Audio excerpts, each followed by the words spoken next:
Oh, hey, fellow artists, it's Roz here, and today I'm joined by the incredible Claire Devine, a Brisbane-based artist who has built a thriving global art business while raising three boys, navigating her husband's long-term illness, and running her studio at 3 a.m. in her pyjamas. We dive into the real behind the scenes of her 8-year journey, huge Christmas collection growth, big financial risk, imposter syndrome, ethical product decisions, and how she keeps her mindset steady while supporting her family entirely through her art.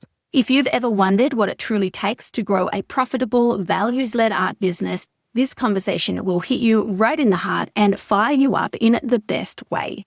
This is episode 105 of the Paint, Rest, Repeat podcast, which means you can find all the relevant links and the show notes over at permissiontopaint.co/podcast 105. Welcome to Paint, Rest, Repeat, the podcast for artists who are ready to ditch the overwhelm, follow their passion, and build a thriving art life on their own terms. I'm Roz, an Aussie artist, mum of two, and creative business coach who knows exactly how wild, wonderful, and wobbly the artist journey can be, because I've lived it. I left behind a safe teaching career to follow my heart into art, and now my work hangs in galleries and major art fairs across Australia. After years of coaching, I'm passionate about helping you ditch the starving artist myth, stick it to the naysayers, and design a creative life that truly lights you up. So if you're ready for real talk, practical tips, and heartfelt encouragement, you found your podcast. Hit follow and let's dive in.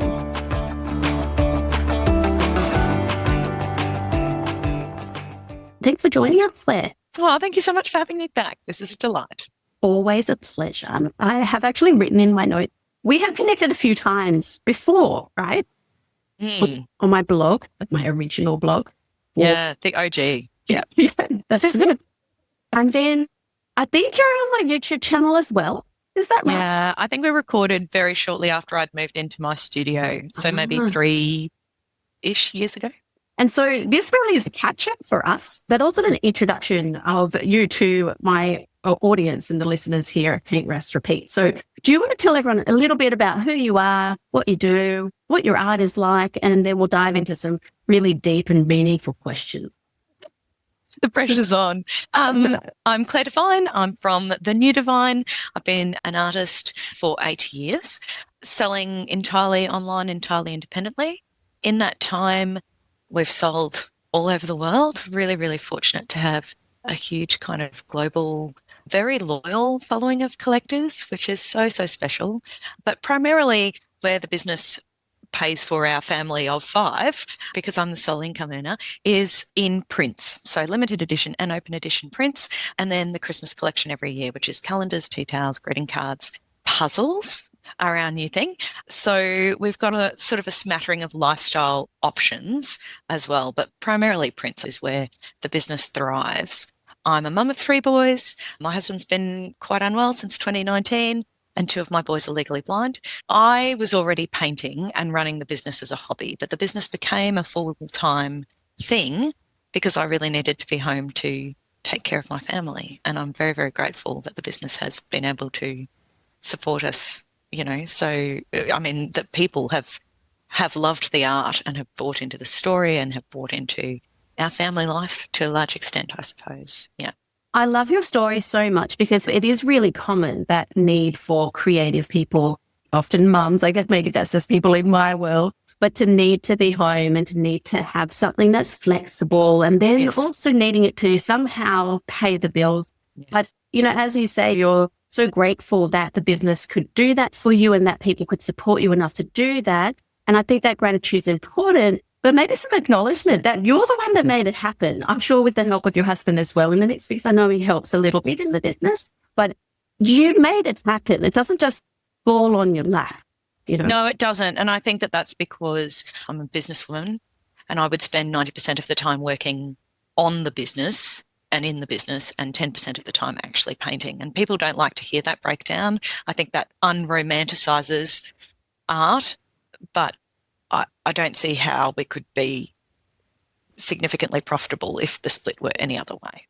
And that's the question really, isn't it? Like, what balance in your art business makes you happy, what works for you. So, not Yes. what everyone else thinks, obviously. If that feels good and positive and sustainable and ticks all your boxes, then keep on carrying on. Exactly. Yeah. Okay, I love it so much. So I thought today we might dive in a little bit to that Christmas collection piece that you said is a big driver for you in terms of income making in your business. And maybe you can tell us as well what you have on offer this Christmas too, because this episode is coming out on the 2nd of December. I had to check my notes. So I feel like our listeners have a bit of time still to go and grab something exciting that you're offering. So, that would be lovely. I want to grab one of your calendars.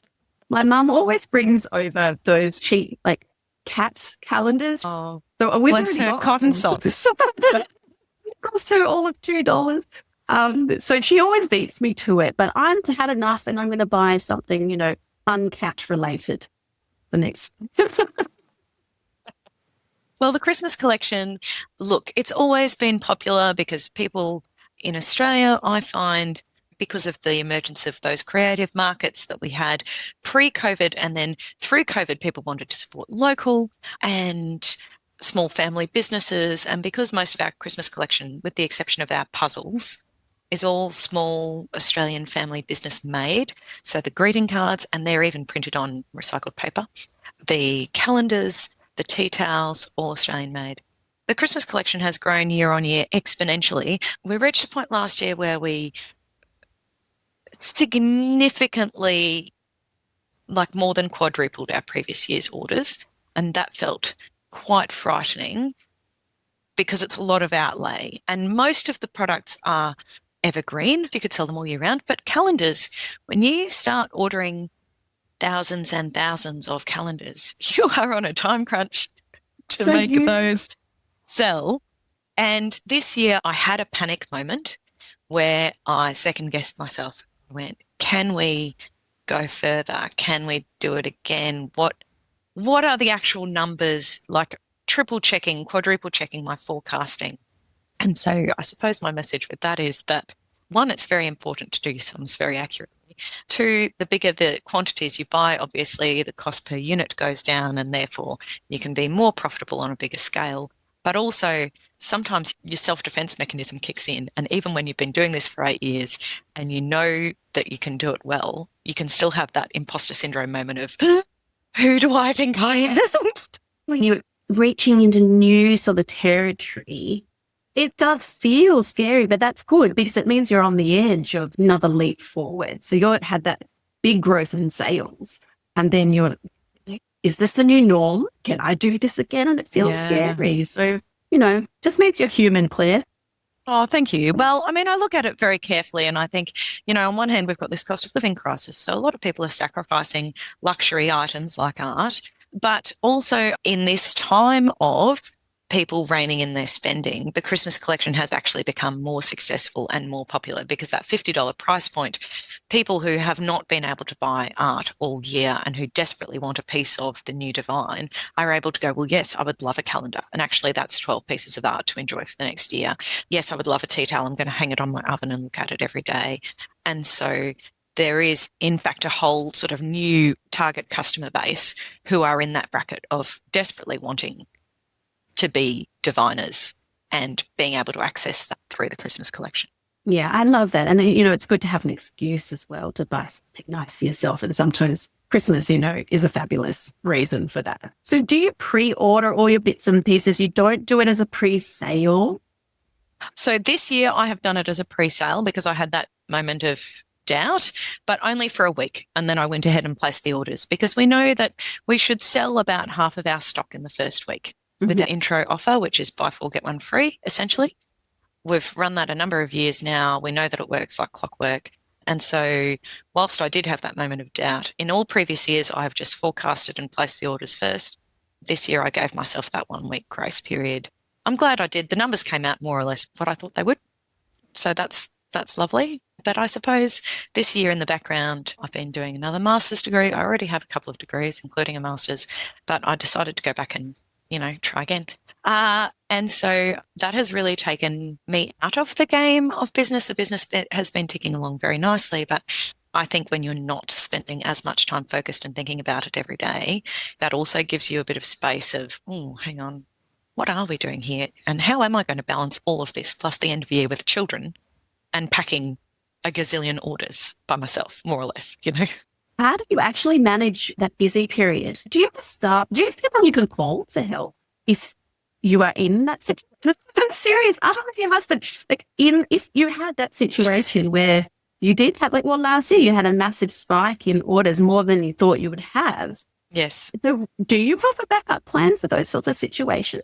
Yes. On days when all of our pre-order items come in, we aim to do between 120 and 200 orders dispatched a day. And on those days, I call in the Christmas casuals, who are my parents, who work year-round and are paid never. Oh, that's great. Good. The other one is your kids, right, when they get a bit older? Yeah, my eldest is very, very good. He's 9 now, and he will pack greeting card packs for me for 50 cents. We have very strict hand washing rules before we handle anything at all.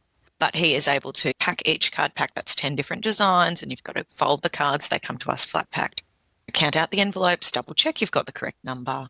He's old enough to do that. In my art business, Claire, I do a whole lot of things. One of which is I run some kids' art classes. You're very brave. It is a whole other thing. Let me tell you, I have to definitely put on that mode of being on those days.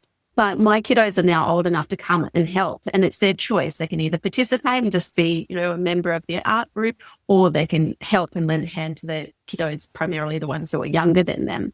Yes. And it's actually really nice, and they love it. So, sometimes I think it's nice to scoop up the kids, what you're doing. Oh, that's lovely. I love that your kids can be part of that world. I'm very bad at doing the juggle between parenting and work, either in work mode. People ask all the time, how do you paint with your children around? Do you just all go and paint in the backyard? And I go, absolutely not. I can't. My brain doesn't work that way. I think it's quite tricky because your mind does go both directions. I think my kids are used to it now, so they know that when they come to art group, I am in teacher mode. After this many years, they understand, luckily. Okay, so you have parents to help you when you really, really need it. They're your backup sort of system for packing your orders and all of that. And how about your mindset over that sort of a period when your productivity has to be sky high? You have to be very systematic with all of your fulfillment, making sure nothing's missed and all of that. Yes. How do you manage the mindset and your headspace around the busyness? Look, first of all, I come at it from a place of immense gratitude. When people place an order, I still get that buzzy feeling of, you want to buy my stuff? That's wild. So that really helps. And, you get into this sort of festive Christmas flair. I always plan to work all of December until the Australia Post cut-off, which is around the 16th. But I definitely don't do any painting in December usually. I put the paintbrushes down by the end of November. And then I look forward to wanting to paint again in January, but I don't force that. I just look forward to the day in January where I go, I've got an idea. I'm going to do that with no pressure on whether that's the 2nd of January or the 28th of January. So I think knowing that you've got that predetermined break, we often try to go away. Next year we're going to Norfolk. That's going to be beautiful. It's our favourite place. So having that to look forward to, I guess, is part of it. And also, that the Christmas season is so short.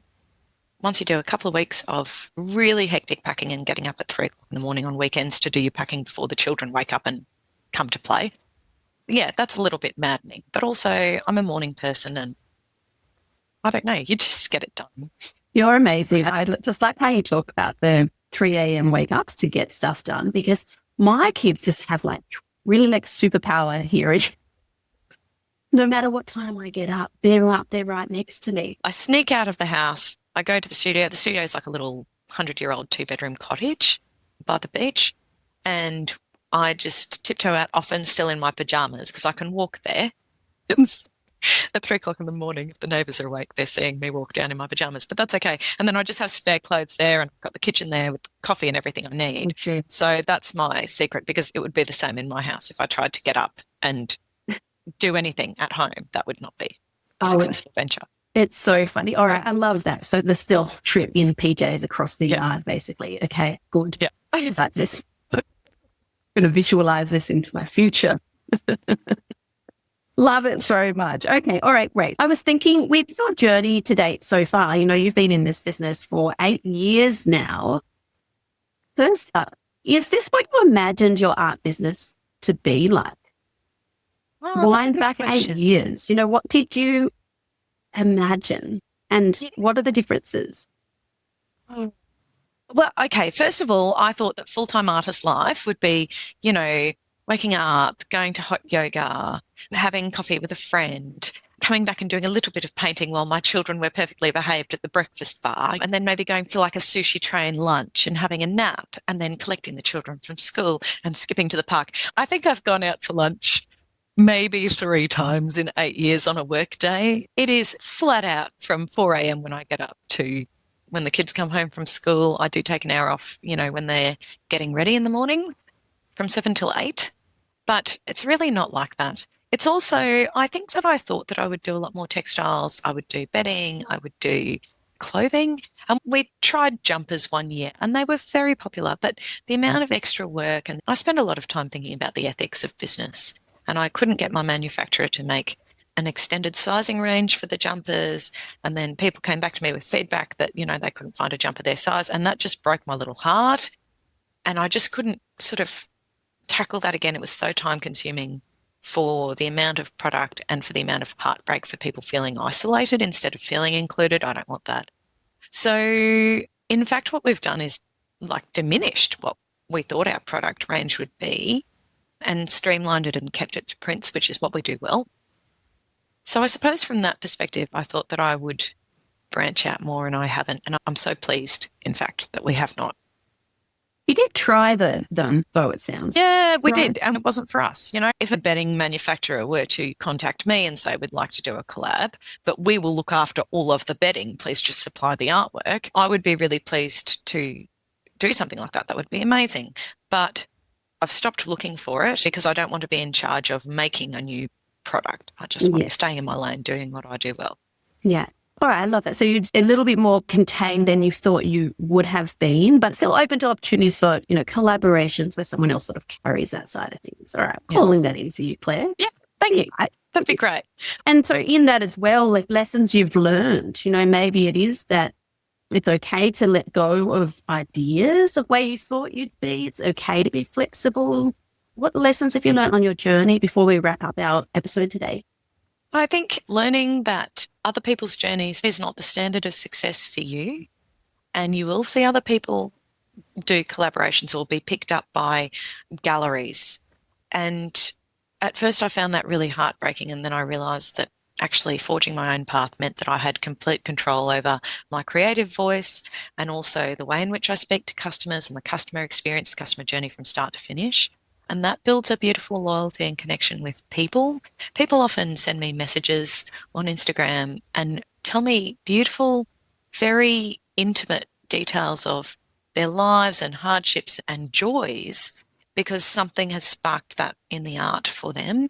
And that's a privilege that I wasn't expecting. And sometimes it can be shocking and very upsetting. People go through all sorts of things that they choose to share, but the privilege of sharing part of someone's journey through art and having that common language, I wasn't prepared for that. The joy of witnessing people's stories and also the joy of letting go of the expectation that being a successful artist looks like this, that, or the other. That's actually not. And the more you spend time comparing yourself to other people, the less time you've got to actually invest energy into what good things you are doing. 100%. I'm right there with you. I think that's a great spot to end because that's a very powerful and important message as well. So thank you for verbalizing that. That's really meaningful to me and I'm sure our listeners as well. So Claire, if our listeners would like to go and get amongst your offers at the moment, where are they best to go and explore what you do and what you have on offer? Absolutely. You can find me on Instagram's probably best, or Facebook, and the website. All are the new Devine. Devine spelled Devine, not divine like God. There'll be some Christmas things still available on the website by the time this goes live, I'm sure. Grab a calendar or just follow along. You'll find me in stories every day. Amazing. And Claire also has a little wing of her business where she offers resources for artists too. So go and check that out. Maybe the best way to direct people there is via your link in bio. Yeah, link in bio. That's the easiest way to get there. They're just little guides. I've tried to price them very reasonably, but just sort of showing how I do the email build up to a Christmas launch or the basic stuff that I tick off every week in the business to keep the business running. Just the responses mainly to the general questions I get all the time on Instagram from other artists wanting to do more and better. Legend, thank you so much for joining me today. No, thank you. This is the best. Always. We need to connect in other ways more often. Anytime. If this episode has you dreaming about what's possible for your art in 2026, go and grab your 2026 Permission to Paint Planner. It's designed to help you map your year, stay focused, and make your creative goals actually happen. You'll find it at permissiontopaint.co/planner or head to the show notes and follow the links. That is it for this episode. I am so glad we could share this time together. I'm Ros Gervais, and I'll catch you in the next episode.